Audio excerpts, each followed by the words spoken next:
I got ChatGPT to break down the comparison between GypsyRose and other abuse survivors such as Centoya Brown and just your typical childhood abuse survivors. And I'm going to read it and show you what it told me.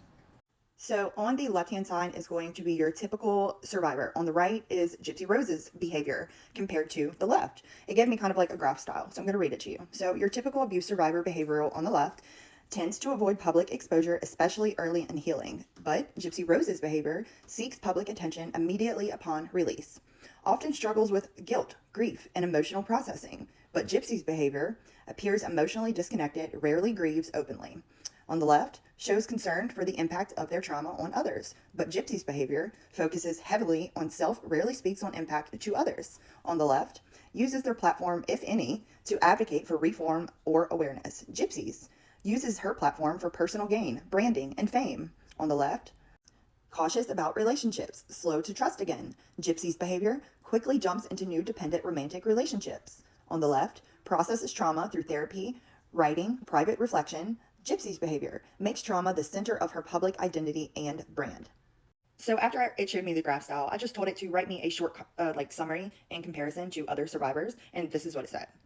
So this is a summary. It says, although GypsyRose Blanchard is widely regarded as a victim of severe abuse through Munchausen by proxy, by post-prison behavior raises serious concerns about the authenticity of her healing. Unlike survivors such as Centoya Brown, who used her experience to advocate for reform and showed deep emotional reflection, Gypsy has embraced fame, monetization, and public attention with a tone that often seems emotionally detached or self-serving. Most trauma survivors exhibit grief, introspection, and a cautious, private approach to healing, while Gypsy rapidly entered into new dependent relationships and pursued influencer-style visibility through merchandise, selfies, paid appearances, and brand deals. She rarely speaks on behalf of other victims or acknowledges their broader impacts of her actions, including the manipulation of her co-defendant, Nick Godejohn.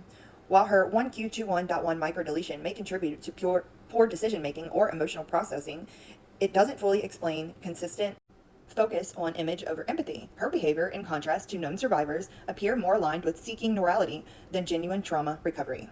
So with all that being said from ChatGPT, it definitely describes Gypsy in a way that makes you wonder. Now, if you're on the fence about Gypsy, I know a lot of people out there that are.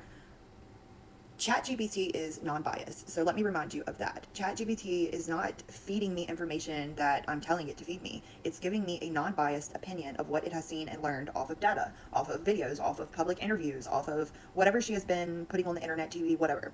Also, other people. So yeah, compared to a regular child abuse survivor, and if you don't know who Centoya Brown is, I highly suggest you go look at her case because it's super interesting. She was charged as a child for unaliving someone, and it was really sad, but I'm not going to tell her story. That's not why I'm making this video. So do go look that up if you don't know who she is. But that was just in comparison, because that child, she was a minor, and if Gypsy had childhood trauma all the way up until the age of 23, right before the crime happened, she would show, usually, typically, according to ChatGPT, not me, behaviors that were exhibited from other abuse survivors, like the Turpin kids or Centoya Brown, or there's so many others. But that's just all I wanted to say. You can make your opinion based off whatever you think, but that is a non-biased answer from her behavior since she has been released, and that just tells me that I'm right. At least in my head, I think I'm on the right track because that just confirmed it even more. But hey, who am I? Anyway, y'all have a great day.